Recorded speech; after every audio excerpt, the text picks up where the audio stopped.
السلام علیکم ورحمۃ اللہ وبرکاتہ۔ محترم سامعین کرام، الحمدللہ آج اللہ کے فضل و کرم سے آپ 17ویں پارے میں داخل ہو چکے ہیں۔ کل ہم نے سورہ کہف تک آپ کو ترجمہ و مختصر تفسیر پیغام قرآن سنائی تھی۔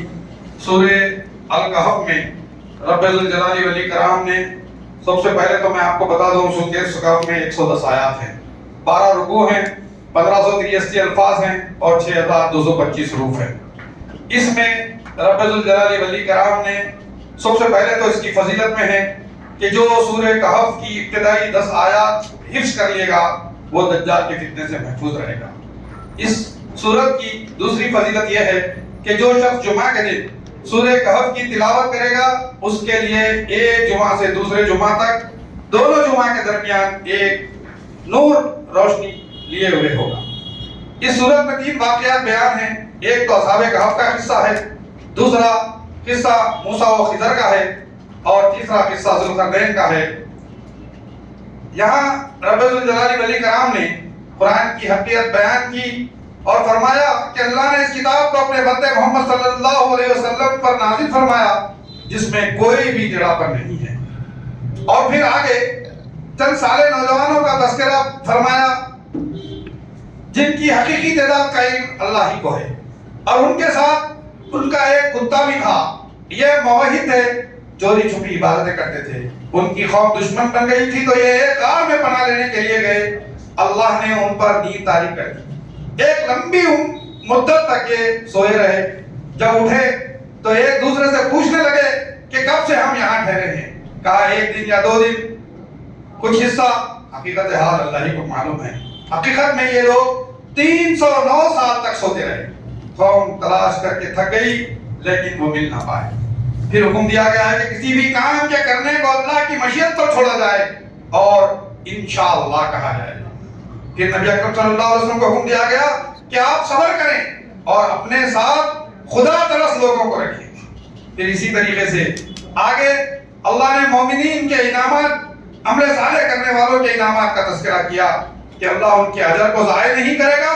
ان کے لیے جنتیں ہیں جس کے نیچے سے نہریں بہ رہی ہوں گی، اور انہیں سونے اور چاندی کے جواہرات پہنائے جائیں گے اور ریشم کا لباس پہنایا جائے گا، جو ٹیک لگا کر ایک دوسرے کے سامنے بیٹھے ہوں گے اور ان کا یہ بہترین ٹھکانہ ہوگا۔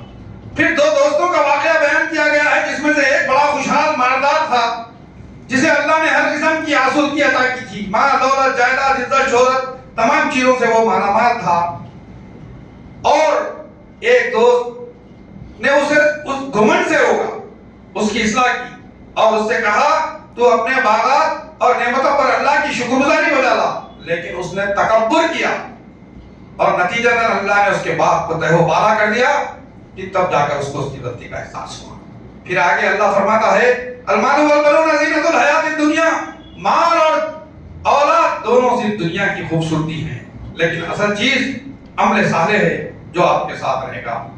پھر اللہ تبارک و تعالیٰ نے موسیٰ اور ان کے خادم کا واقعہ بیان کیا کہ وہ ایک سفر پر نکلے، جگہ ساحل سمندر کے کنارے پڑاؤ کیا تو ان کے توشے کی جو مچھلی تھی وہ سمندر میں چلی گئی۔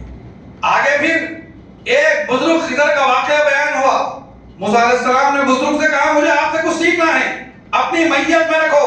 بزرگ نے کہا میرے ساتھ رہ کر تم صبر نہیں کر پاؤ گے۔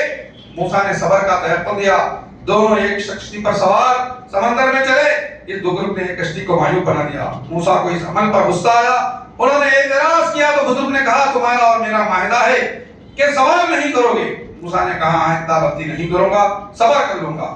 پھر اس بزرگ نے ایک بچے کو قتل کر دیا۔ اس پر دوبارہ موسیٰ مترس ہوئے کہ آپ نے ناحق بچے کو کیوں قتل کر دیا۔ پھر آگے اللہ رب العالمین نے اس کی تفصیل بیان کی۔ موسیٰ اور بزرگ کے درمیان ہونے والے مختلف واقعات کا اللہ نے تذکرہ کیا۔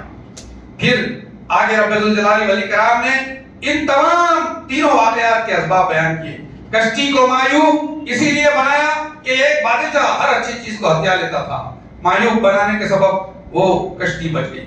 بچے کو قتل اس لیے کیا گیا کہ وہ والدین کے حق میں شقی تھا، اس کی وجہ سے اس کے والدین پر کفر اختیار کرنے والے تھے۔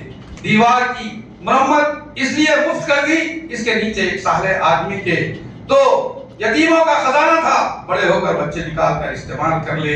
پھر ذوالقرنین کا واقعہ بیان کیا گیا ہے جنہیں اللہ نے تمام تر نعمتوں، اسباب و وسائل، شرق و غرب کے وسیع اقتدار سے سرفراز فرمایا تھا، جو ظلم و زیادتی سے باز رہنے کی ترغیب کرتا، رعایا کے ساتھ عدل و انصاف کیا کرتا تھا۔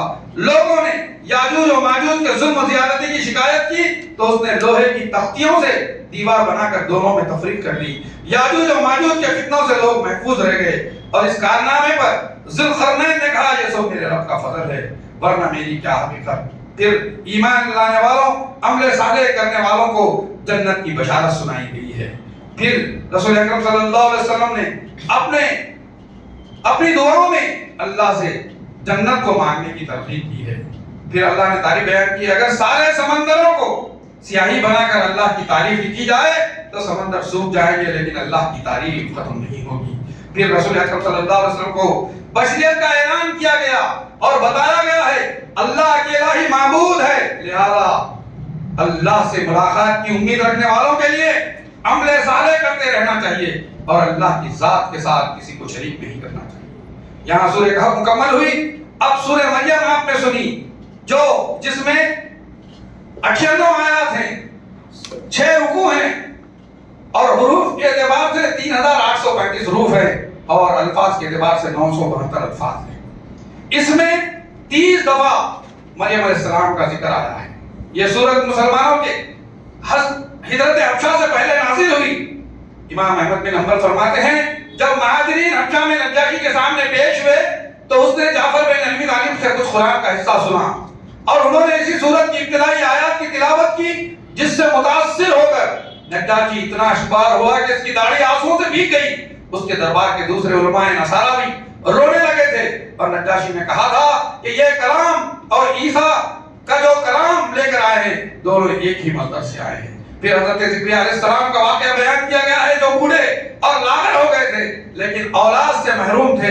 وہ اللہ سے دعا کرتے تھے کہ اے اللہ میری اور آل یعقوب کی وراثت نبوت کا سلسلہ جاری رکھنے کے لیے ایک اولاد عطا فرما۔ ان کی دعا کو اللہ نے قبول کیا اور انہیں بیٹے کی خوشخبری دی، اے زکریا تم کو یحییٰ نام کا بیٹا عطا کرتے ہیں، اور یہ ایسا نام ہے اس سے پہلے کسی نے سنا بھی نہیں۔ زکریا علیہ السلام متعجب ہوئے، اللہ تعالیٰ نے کہا یہ ہمارے لیے بہت آسان کام ہے۔ پھر یحییٰ علیہ السلام کو حکم دیا گیا کہ وہ کتاب کو لازم پکڑے، نرم روی اختیار کرے، زکات دیتے رہے، والدین کی فرمانبرداری کرتے رہے، اور تم پر سلامتی ہو تمہاری پیدائش و موت اور قیامت کے دن تک۔ پھر مریم علیہ السلام کا تذکرہ کیا گیا ہے، جب اللہ کے حکم سے فرشتے ان کے پاس آیا اور انہیں لڑکے کی بشارت دی تو وہ حیران و شدہ رہ گئی، بنا انسان چھوئے کہ کس طرح اولاد ہوگی۔ فرشتے نے کہا یہ کام اللہ تعالیٰ کے لیے بہت آسان ہے۔ اللہ کے حکم سے وہ حاملہ ہوئی۔ اسی الہی معجزے پر وہ حیران تھی اور اپنے آپ سے کہتی کہ اس واقعے سے پہلے مجھے موت آ جاتی تو اچھا تھا، لیکن اللہ نے انہیں تسلی دی اور ان کی رضا کے لیے کھجور کا درخت پہنچا کر دیا، پھل ٹوٹ کر گرتے اور وہ خود نوش فرماتی۔ انہیں کسی سے بات نہ کرنے اور خاموشی کا روزہ اختیار کرنے کا حکم دیا گیا۔ لوگ ان کے پاس آتے اور انہیں تانا زنی کرتے، وہ اپنی صفائی میں اشارہ کرتی کہ ہر سوال کا جواب اس بچے سے پوچھو، یہ میرا بچہ جواب دے گا۔ پھر آگے اللہ تبارک و تعالیٰ نے مزید تفصیل بیان کی کہ جب مریم نے بچے کی جانب اشارہ کیا تو لوگ تعجب کرنے لگے، یہ نومولود کس طرح بات کرے گا؟ نومولود بول اٹھا کہ لوگو میں اللہ کا بندہ ہوں، اللہ نے مجھے کتاب عطا کیا ہے اور اس نے مجھے نبی بنایا ہے، مجھے قابل احترام وہ مبارک ہستی بنایا ہے۔ پھر آگے ابراہیم علیہ السلام اور ان کی دعوت و تبلیغ کی تفصیل بتائی گئی ہے کہ انہوں نے اپنے والد کو بت پرستی سے باز رہنے کی ترغیب کی تھی۔ پھر موسیٰ علیہ السلام کی صفت بیان کی گئی ہے کہ وہ بہت ہی مخلص تھے، ہم نے ان کے بھائی ہارون کو ان کا معاون بنایا۔ پھر اسماعیل علیہ السلام کی صفت بیان کی گئی ہے کہ وہ اپنے اہل و عیال کو نماز اور زکات کا حکم دیتے اور اللہ ان سے راضی تھا۔ پھر رب الجلال والاکرام نے ادریس علیہ السلام کی بزرگی بیان کی ہے کہ وہ بلند مقام پر فائز کیے گئے۔ تمام انبیاء کے شرف و منزلت اور ان کی صفات بیان کی گئی ہیں کہ جب بھی ان کے سامنے اللہ کی آیتیں پڑھی جاتی تو وہ اشبار ہو جاتے، سرداریز ہو جاتے تھے۔ پھر نسلوں کے زوال کے اسباب بیان کیے گئے ہیں کہ نیک اور صالحین کے گزر جانے کے بعد ان کے جانشین نمازوں کو ضائع کر دیتے ہیں اور شہوانی خواہشات کی پیروی میں لگ جاتے ہیں۔ تو اللہ تبارک و تعالیٰ نے مومنین کو بشارت دی جنت کی اور فرمایا توبہ اور عمل صالح کرنے والوں کو جنت کی بشارت سنائی، جس کا اللہ نے ان سے وعدہ کیا ہے۔